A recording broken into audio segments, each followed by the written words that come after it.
Today I'm reading from the book of Job, chapter 5, Leviticus chapter 22, and Acts chapter 23. Job chapter 5. Call now, if there be any that will answer thee, and to which of the saints wilt thou turn? For wrath killed the foolish man, and envy slayeth the silly one. I have seen the foolish taking root, but suddenly I cursed his habitation. His children are far from safety, and they are crushed in the gate. Neither is there any to deliver them. Whose harvest the hungry eateth up, and taketh it even out of the thorns. And the robber swalloweth up their substance. Although affliction cometh not forth of the dust, neither doth trouble spring out of the ground, yet man is born unto trouble, as the sparks fly upward. I would seek unto God, and unto God would I commit my cause, which doeth great things and unsearchable, marvelous things without number, who giveth rain upon the earth, and sendeth waters upon the fields, to set up on high those that be low, that those which mourn may be exalted to safety. He disappointeth the devices of the crafty, so that their hands cannot perform their enterprise. He taketh the wise in their own craftiness, and the counsel of the froward is carried headlong. They meet with darkness in the daytime, and grope in the noonday as in the night. But he saveth the poor from the sword, from their mouth, and from the hand of the mighty. So the poor hath hope, and iniquity stoppeth her mouth. Behold, happy is the man whom God correcteth. Therefore despise not thou the chastening of the Almighty. For he maketh sore and bindeth up. He woundeth, and his hands make whole. He shall deliver thee in 6 troubles. Yea, in 7 there shall no evil touch thee. In famine he shall redeem thee from death, and in war from the power of the sword. Thou shalt be hid from the scourge of the tongue, neither shalt thou be afraid of destruction when it cometh. At destruction and famine thou shalt laugh, neither shalt thou be afraid of the beasts of the earth. Thou shalt be in league with the stones of the field, and the beasts of the field shall be at peace with thee. And thou shalt know that thy tabernacle shall be in peace, and thou shalt visit thy habitation and shalt not sin.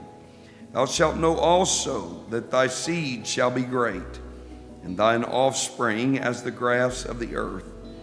Thou shalt come to thy grave in a full age, like as a shock of corn cometh in his season.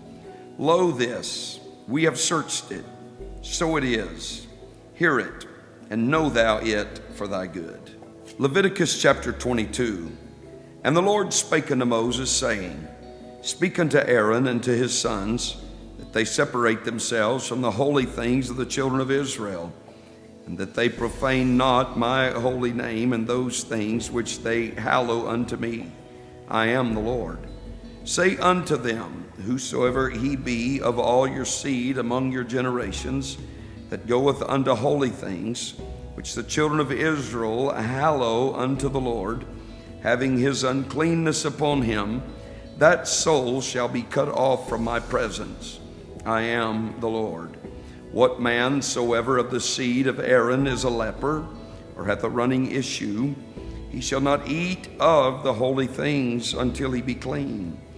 And whoso toucheth anything that is unclean by the dead, or a man whose seed goeth from him, or whosoever toucheth any creeping thing, whereby he may be made unclean, or a man of whom he may take uncleanness, whatsoever uncleanness he hath, the soul which hath touched any such shall be unclean until the even, and shall not eat of the holy things, unless he wash his flesh with water.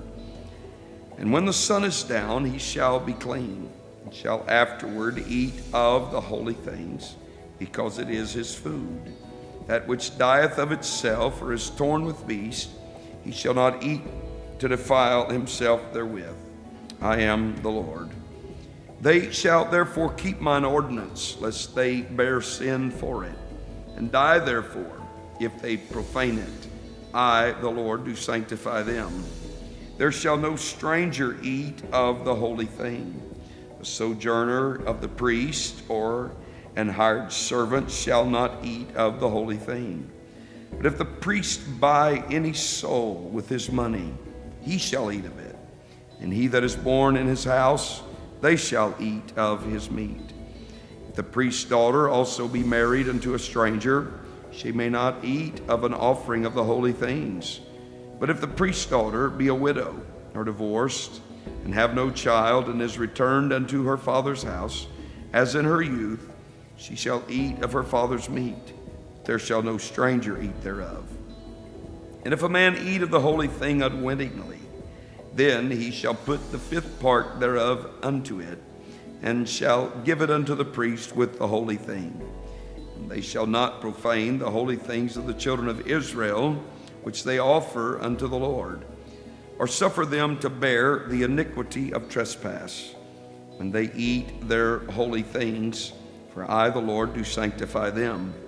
And the Lord spake unto Moses, saying, Speak unto Aaron and to his sons, and to all the children of Israel, and say unto them, Whatsoever he be of the house of Israel, or of the strangers of Israel, that will offer his oblation for all his vows, and for all his freewill offerings, which they will offer unto the Lord for a burnt offering, ye shall offer at your own will a male without blemish, of the beeves, of the sheep, or of the goats. But whatsoever hath a blemish, that shall ye not offer, for it shall not be acceptable for you. And whosoever offereth a sacrifice of peace offerings unto the Lord, to accomplish his vow, or a freewill offering in beeves or sheep, it shall be perfect to be accepted. There shall be no blemish therein. Blind, or broken, or maimed, or having a wen, or scurvy, or scabbed, ye shall not offer these unto the Lord, nor make an offering by fire of them upon the altar unto the Lord. Either a bullock or a lamb that hath anything superfluous, or lacking in his parts, that mayest thou offer for a freewill offering, but for a vow it shall not be accepted.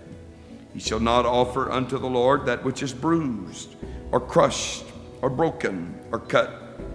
Neither shall ye make any offering thereof in your land.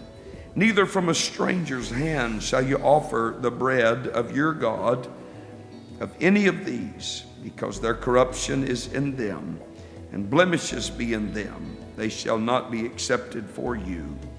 And the Lord spake unto Moses, saying, When a bullock or a sheep or a goat is brought forth, then it shall be 7 days under the dam, and from the 8th day and thenceforth it shall be accepted for an offering made by fire unto the Lord.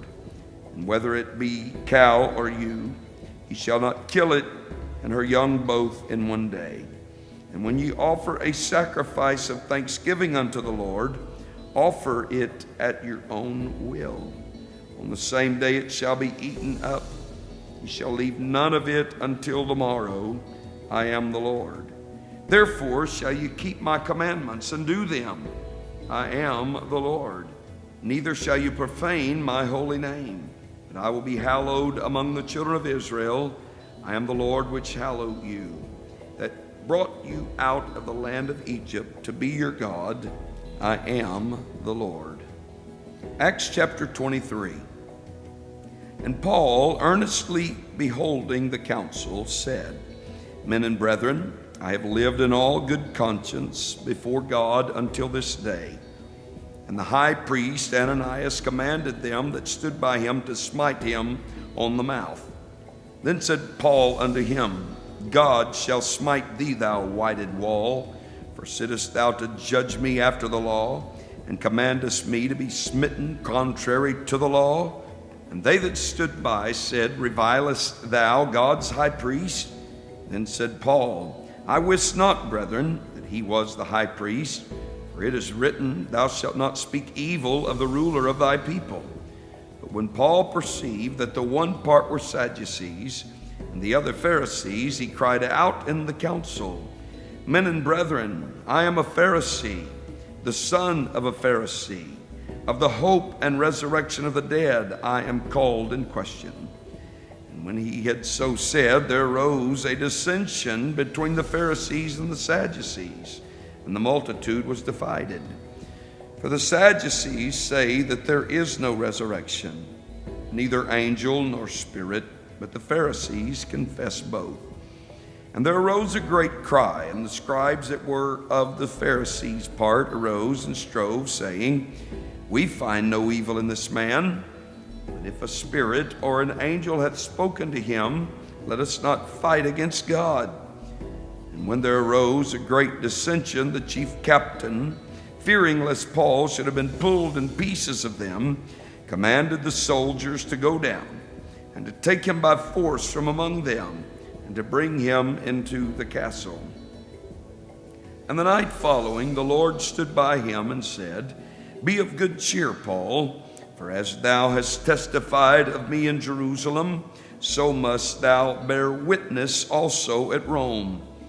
And when it was day, certain of the Jews bundled together and bound themselves under a curse, saying that they would neither eat nor drink till they had killed Paul.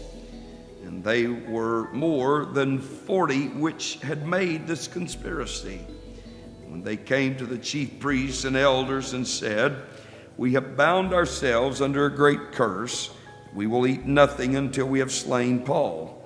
Now therefore ye with the council signify to the chief captain that he bring him down unto you tomorrow, as though ye would inquire something more perfectly concerning him.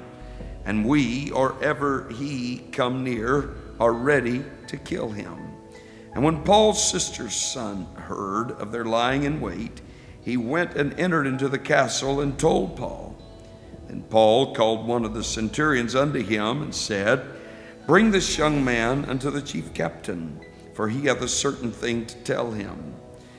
So he took him and brought him to the chief captain and said, Paul the prisoner called me unto him, and prayed me to bring this young man unto thee, who hath something to say unto thee.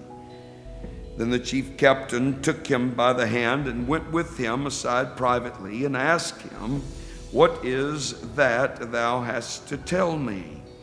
And he said, The Jews have agreed to desire thee that thou wouldest bring down Paul tomorrow into the council, as though they would inquire somewhat of him more perfectly. But do not thou yield unto them, for there lie in wait for him of them more than 40 men, which have bound themselves with an oath, that they will neither eat nor drink till they have killed him. And now are they ready, looking for a promise from thee. So the chief captain then let the young man depart, and charged him, See thou tell no man that thou hast showed these things to me. And he called unto him 2 centurions, saying, Make ready 200 soldiers to go to Caesarea, and horsemen 70, and spearmen 200 at the 3rd hour of the night. And provide them beasts that they may set Paul on, and bring him safe unto Felix the governor. And he wrote a letter after this manner, Claudius Lysias, unto the most excellent governor Felix sendeth greeting.